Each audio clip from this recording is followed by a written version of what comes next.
সালাম আলাইকুম, প্রিয় প্রবাসী ভাইরা, কেমন আছেন? পাসপোর্ট রিনিউ করতে দিয়েছিলাম দুবাই এম্বাসিতে। দুবাই বাংলাদেশ এম্বাসিতে দিয়েছিলাম। তো এই পাসপোর্ট আমার জন্ম নিবন্ধনে আর পাসপোর্টে মিল ছিল, আমার আইডি কার্ড ছিল না।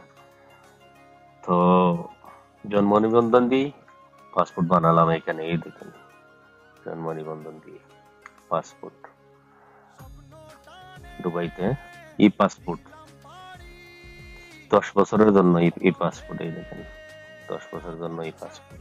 কোনো ঝামেলা নাই দুবাইতে, অনেক ভালো, কিছুই বলবে না তারা, কোনো যায় ঝামেলা কিছু নাই।